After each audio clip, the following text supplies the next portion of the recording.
More news about Omarosa coming out by that conservative girl, entertainment politics for MadWorldNews.com. Former White House aide Omarosa has caused an uproar with a new tell-all book about her experiences in the White House. However, she may be regretting bringing so much attention to herself because it has caused certain skeletons in her closet to be revealed. One of these dirty little secrets was made public this week by a celebrity who claims Omarosa was not above using prostitution, lies, and sexual favors to further her career. Fired by Donald Trump once again and grasping at straws now that she was out of a job, Omarosa decided to do what others have done after being booted from Trump's White House.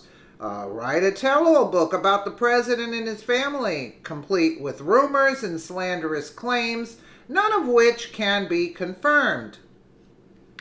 Now, with Omarosa's integrity already in question, a skeleton from her past has surfaced, which could be the final nail in the coffin for her already tarnished reputation. Piers Morgan, who won the season of Celebrity Apprentice on which Omarosa appeared, went on Fox News with Tucker Carlson to detail why no one should trust anything that she has to say. Morgan revealed to Carlson the astonishing proposition Omarosa had made to him back then, and he also explained why it left him nauseated when he would run into her for years to come.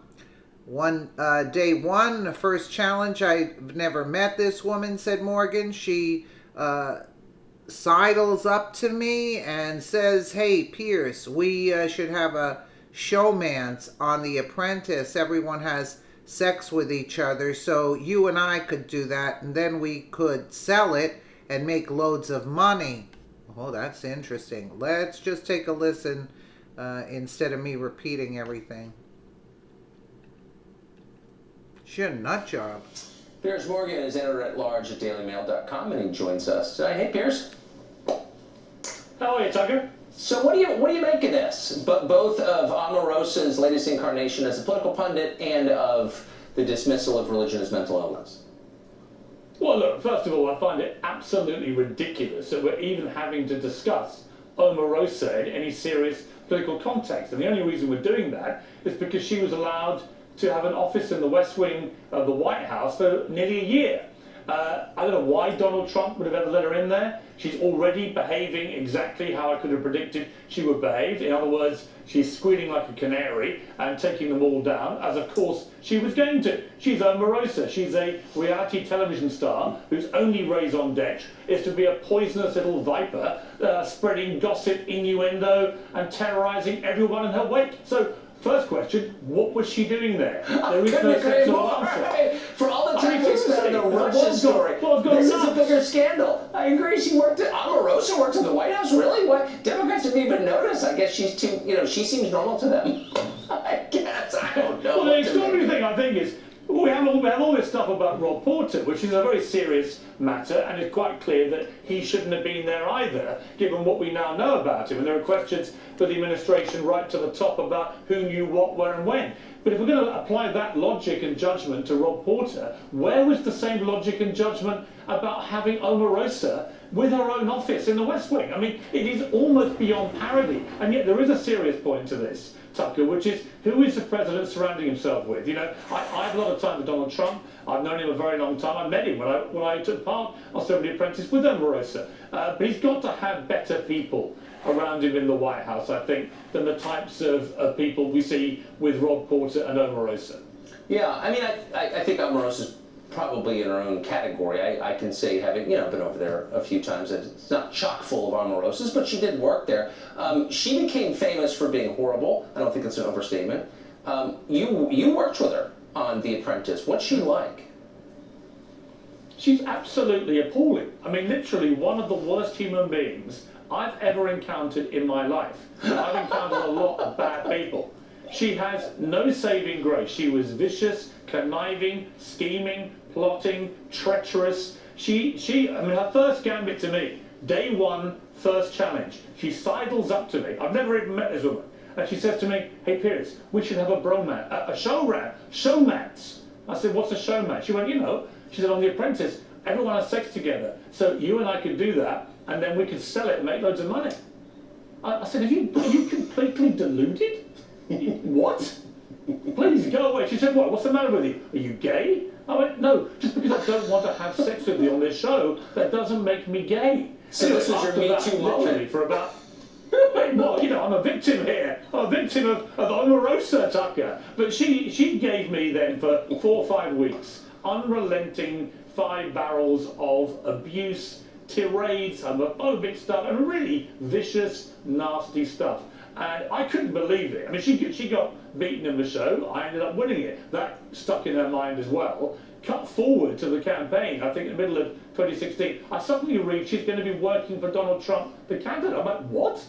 How can that even make any sense? Then I hear when he wins, she's going to be in the White House. Now, again, I have a lot of respect for Donald Trump, and I'm afraid with Omarosa, this made no sense at the time. It makes no sense now she's left. She apparently achieved absolutely nothing in her time in the White House other than disrupting everybody. And you can just bet your life she was there listening, plotting, scheming, probably tape recording. We're now going to have Celebrity Big Brother and all the stuff will come out of that. Then we're going to have the book, then the docu-series, and then the Lifetime movie, Tucker, at which point you and I are going to have to leave the country because it is so ridiculously absurd.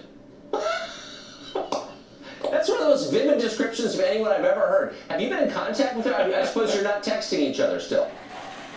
You know what? We have not stayed in touch. I did bump into her once at a WWE wrestling event, and it's funny, the nausea I felt in the exact moment that she made that proposition to me all came flooding back, and I literally had to run to the restroom and regurgitate exactly what I had done all those years before. She is beyond any reproach. She's a professional agitator of epic proportions and probably the least trustworthy human being ever conceived on God's earth. And for her now to be laying into Mike Pence about religion when religion has somehow created this monster is beyond any sense of realism you could ever wish to have. What a life you lead. Running into Omarosa WWE is so fantastic. Piers Morgan. So, in a nutshell, Omarosa attempted to prostitute herself to Piers Morgan to make money on a book. And when he denied her advances, she made his life a living hell. Sounds like a real solid gal. Of course, the media has been all over the salacious and unfounded claims made by Omarosa, a woman they mocked when she was supporting President Donald Trump. Will the media be so quick to report on Piers Morgan's account of Omarosa's sordid past? After all, he is a much more credible source than Omarosa. Morgan is editor-at-large of the Daily Mail, one of the largest sources in media, and he has never been involved in any sort of scandal which would impugn his integrity. However, now that Morgan has come out against Omarosa, who is actively working to tarnish President Trump's reputation, expect the media to do everything in their power to bury this account of Omarosa's sexual advances towards him. Ironic, since these were the same people who pushed the Me Too movement. Isn't Piers Morgan a victim of unwanted sexual advances, just like the celebrities who came forward to accuse Harvey Weinstein or Weinstein? Of course he is.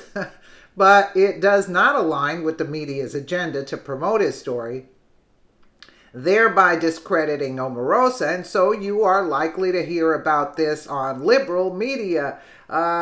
Are not likely, right? So you are not likely to hear this about this in liberal media, because please share the report so everyone will know Omarosa is no more than a self-serving woman who should have never been given the opportunity to work for President Trump in the White House in the first place. You think? Wow. I didn't expect this garbage. But, look, she's just a gold digger to look to make money any way she can. Basically, that's the bottom line. She'll do anything for money. And, look, for her to do all of this, she was paid off probably by the Clintons, another Stormy Daniels situation, and worse because she was actually in the White House. And like Piers Morgan says, she's going to make a show, a documentary out of this. Who knows what she was taping all this time, you know. So I don't know what to say. She sounds like a really solid gal, doesn't she? Yeah. Let me know what you guys think in the comments below. And again, thank you so much for watching.